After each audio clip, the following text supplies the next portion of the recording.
Hello students, Rahi Kansara here और आज हम देखेंगे हमारा डीपीपी नंबर 26 जो कि बेस्ड होगा कार्बोकटायंस की स्टेबिलिटी पे। ओके, तो हम यहाँ पे देखेंगे अलग अलग टाइप के कार्बोकटायंस और उनकी स्टेबिलिटी हमें डिटरमाइन करनी है। Okay, so let's start with our DPP number 26।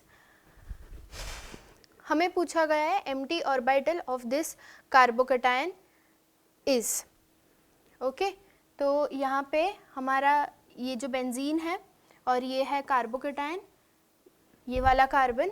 तो हमें ये पूछा गया है कि ये जो बेंजीन का ये जो प्लस चार्ज है ना, तो वही होगा ना एम्प्टी ऑर्बिटल।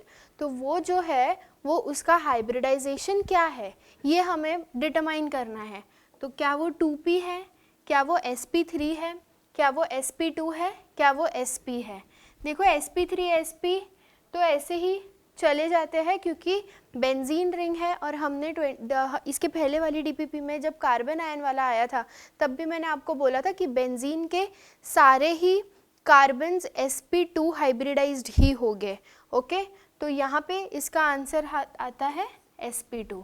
चाहे वो प्लस चार्ज हो चाहे वो माइनस चार्ज हो, उसका जो हाइब्रिडाइजेशन है वो sp2 ही होगा। ओके, नेक्स्ट,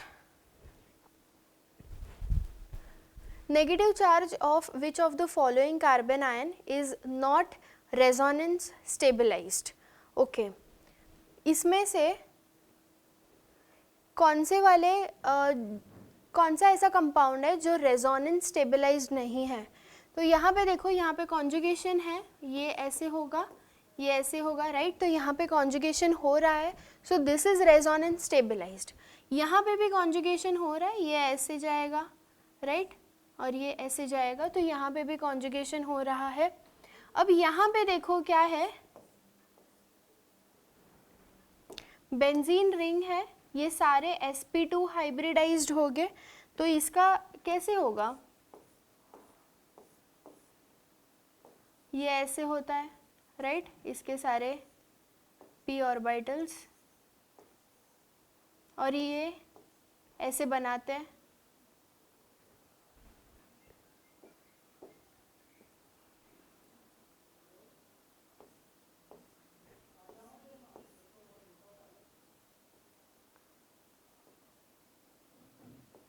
ओके, ये ऐसे इनका हाइब्रिडाइजेशन होता है, ओवरलैप होता है, और ये ऐसे पाई बॉन्ड्स बनाते हैं। ये हमारा एक पाई बॉन्ड, ये दूसरा एंड ये थर्ड। यहाँ पे कहाँ पर है, यहाँ पे है, तो मतलब ये एक जो p ऑर्बिटल है वो यहाँ पे होगा। मैं आपको p ऑर्बिटल बता देती हूँ, ये होगा हमारा p ऑर्बिटल और ये p ऑर्बिटल में नेगेटिव चार्ज, ठीक है। तो ये जो ऑर्बिटल है मतलब नेगेटिव चार्ज वाला, वो आपको दिख रहा है, ये जो ये जो ऑर्बिटल है उसके परपेंडिकुलर है ना।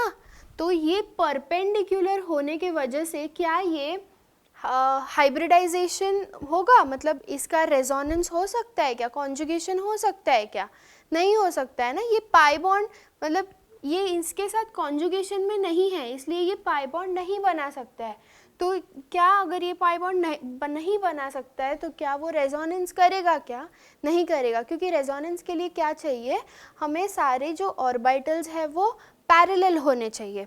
बट यहाँ पे ये जो ऑर्बिटल है वो परपेंडिकुलर है, इसलिए ये इसके रेजोनेंस में नहीं जाएगा, it is not resonance stabilized.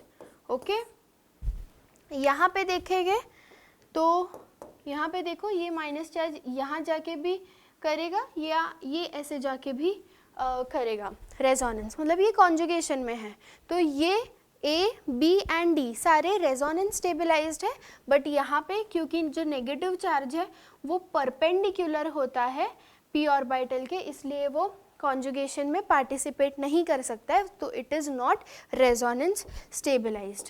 So our answer is this. Okay, now next one, which of the following order is correct for the stability of these carbocations। ठीक है, तो हमें इनकी स्टेबिलिटी डिटरमाइन करनी है। अब आपको दिख रहा है कि रेजोनेंस हो रहा है सब में, सब कॉन्जुगेशन में है।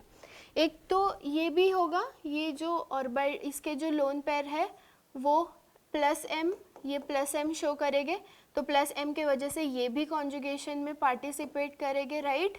तो ये प्लस एम यहाँ से, तो इसका ये रेजोनेटिंग स्ट्रक्चर्स कितने बनेंगे, 1 2 3 4 और ये एक 5, तो इसके 5 रेजोनेटिंग स्ट्रक्चर्स बन रहे हैं, राइट। अगर इसकी बात करें तो ये भी प्लस एम शो करेगा, राइट। तो 1 2 3 एंड 4 इसके बनते हैं 4 रेजोनेटिंग स्ट्रक्चर्स, और इसके बनेंगे 1 2 3 रेजोनेटिंग स्ट्रक्चर्स इसके बनते हैं, है ना। रेजोनेंस आपने अच्छे से किया है, तो हम रेजोनेटिंग स्ट्रक्चर्स बना नहीं रहे हैं, मैं डायरेक्ट नंबर लिख रही हूँ। आपको पता है जितने ज़्यादा रेजोनेटिंग स्ट्रक्चर्स बनते हैं वो कंपाउंड उतना ज़्यादा स्टेबल होता है, राइट। सो 5 4 3, तो इसका स्टेबिलिटी ऑर्डर क्या होगा, 1 2 3, ए वाला, ओके। नेक्स्ट,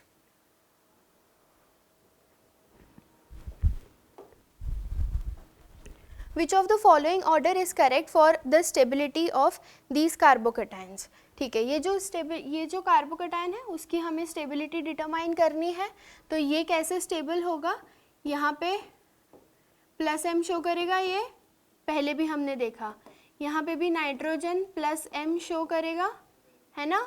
और ये जो कार्बन है, यहाँ पे ऑक्सीजन है, बट क्या वो कॉन्जुगेशन में है, क्या नहीं है, तो ये जो कार्बन है वो sp3 हाइब्रिडाइज्ड है, तो ये तो सबसे लास्ट आएगा, राइट।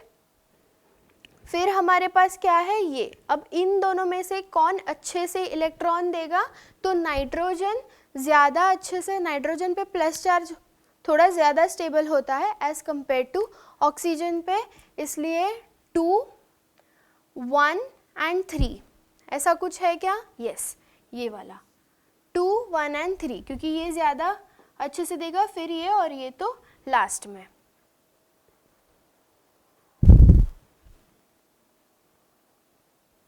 नेक्स्ट,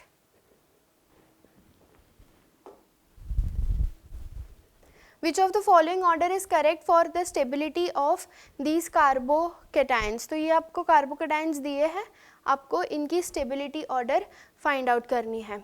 अब देखो सब सेम है, मतलब रिंग साइज डिफरेंट है, तो वही मैं बोलना चाहती हूँ कि मैंने आपको पहले भी बताया था कि जितनी छोटी रिंग होगी उतना उस रिंग में स्ट्रेन ज़्यादा होगा, तो वो स्ट्रेन उसको अनस्टेबल बनाता है। जितनी रिंग बड़ी होगी स्ट्रेन उसका, मतलब वो रिंग फ्लेक्सिबल होगी, स्ट्रेन कम होगा, तो वो रिंग ज़्यादा स्टेबल होगी। तो अगर बड़ी रिंग में कार्बोकेटायन है तो वो ज़्यादा स्टेबल है एज़ कम्पेयर टू छोटी रिंग, तो इसलिए इसका पूरा उल्टा आएगा 3 2 एंड 1। तो कौन सा है आपका आंसर, बी वाला, 3 2 एंड 1, ये ज़्यादा स्टेबल, फिर ये, okay. Next one, which of the following order is correct for stability of these carbocations, okay. अब ये क्या है, सेम टाइप का क्वेश्चन है, बस यहाँ पे डबल बॉन्ड आ गया है, और मैंने आपको बोला था कि 3 मेंबर रिंग में sp2 कार्बन्स जो होते हैं वो अनस्टेबल होते हैं एक्सेप्ट एरोमेटिक। ये जो है वो एरोमेटिक है, ये मैंने आपको बताया था कि ये जो ऐसा होता है वो एरोमेटिक होता है, तो दिस इज़ स्टेबल, इसलिए ये एरोमेटिसिटी से स्टेबलाइज हो रहा है, इसलिए ये सबसे ज़्यादा स्टेबल होगा। उसके बाद अगर इन दोनों में हम बात करें तो फिर हम देखेंगे बड़ी रिंग, राइट, जैसे हमने पहले वाले क्वेश्चन को डील किया था वैसे ही हम इसको भी डील करेंगे, क्योंकि ये एरोमेटिक है इसलिए ये सबसे ज़्यादा स्टेबल होगा। उसके बाद 3 एंड देन 2, सो 1 3 2, कौन सा है ऑप्शन, सी वाला, okay. Next, Which of the following order is correct for stability of these carb anions? ये देखो, ये है 1 degree carbon ion, this is 2 degree carbon ion and this is 3 degree carbon ion, right. तो carbon ion का हमें पता है order 1 2 and then 3, तो 1 2 3 आना चाहिए, ए वाला, okay next, which of the following order is correct for stability of these carbon ions? ये भी 1 डिग्री है, ये भी 1 डिग्री है, वो भी 1 डिग्री है। ओके तो सबसे ज़्यादा स्टेबल कौन होगा? अब ये देखो कॉन्जुगेशन और फिर ये दूसरे कार्बन पे है माइनस चार्ज, तो ये रेजोनेंस स्टेबलाइज होगा, है ना? ये भी रेजोनेंस स्टेबलाइज होगा, तो ये दोनों रेजोनेंस से स्टेबलाइज हो रहे हैं। और ये देखो यहाँ पे क्या है, this is plus I effect, तो ये तो कार्बन आयन को अनस्टेबल कर देता है ना, इसलिए 1 तो सबसे लास्ट में आएगा। अब हम इन दोनों में बात करेंगे तो जो बेंजीन से स्टेबलाइज होता है, मतलब बेंजीन वाला जो रेजोनेंस होता है उसकी स्टेबिलिटी सबसे ज़्यादा होती है, राइट? सो 3, 2 एंड देन 1, कौन सा है? बी वाला। Okay next, which of the following order is correct for stability of these carbon ions? Okay यहाँ पे ये जो है वो प्लस आई इफेक्ट शो करेगा, यहाँ पे नो इफेक्ट, और ये माइनस आई शो करेगा। और हमारे पास क्या है? कार्बन आयन है, नेगेटिव चार्ज है, तो नेगेटिव चार्ज को कौन स्टेबल करता है? प्लस आई या माइनस आई?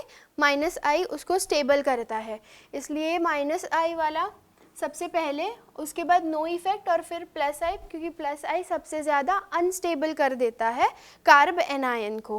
ओके सो 3, 1, 2 कौन सा है?